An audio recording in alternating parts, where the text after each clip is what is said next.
Dans cette nouvelle session, on va voir comment Dynatrace peut nous aider à faire la corrélation au niveau des trois piliers de l'observabilité.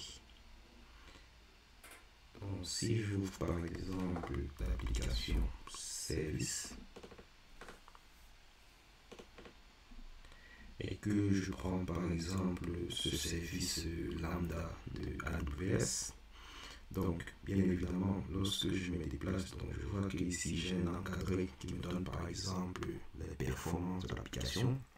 Donc à ce moment, vous voyez, on est plus dans le monde de la métrique. Donc si je regarde dans le petit menu, donc ici j'ai les traces distribuées. Donc lorsque je clique, donc je me retrouve dans un nouvel encadré dans lequel Dynatrace me dit pour ce même service, voici l'ensemble des traces que j'ai pu capter. À côté, je peux aller voir les logs. Donc, à ce niveau, Dynatrace m'informe que voici l'ensemble des logs que j'ai pu capter pour le même service. Mais attention, ce que Dynatrace est en train de faire là, c'est juste de la mise à disposition. Donc, il a capté des métriques, il a capté des traces, il a capté des logs, il nous les a mis à disposition. Mais attention, il ne s'agit pas de la corrélation. Tout simplement parce que là, on est dans des encadrés séparés, donc je peux venir voir le détail des logs, je peux venir voir le détail de mes traces et je peux remonter voir le détail de mes métriques. Ça, lorsqu'on est dans ce genre de cas, il n'y a pas de différence si l'entreprise avait fait le choix d'utiliser Dynatrace uniquement pour la partie tracing, utiliser par exemple Elastic pour la partie log et utiliser Prometheus pour la partie métrique. Donc là, on serait dans le même scénario où chacun des piliers se retrouve cloisonné. Donc maintenant, on va voir comment est-ce que Dynatrace, en plus de collecter l'ensemble des piliers, va nous permettre de faire de la corrélation.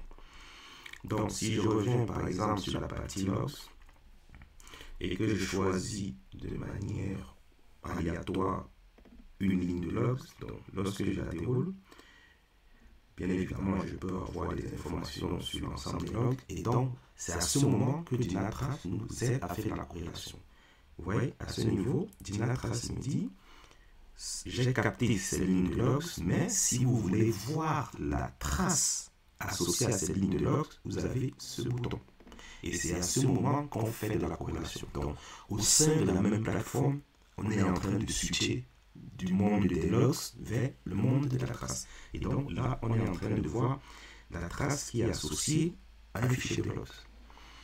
À l'inverse, maintenant, je peux dire, je retourne au niveau de mes traces. Donc à ce moment, je prends une trace au hasard. Donc je prends celle-là.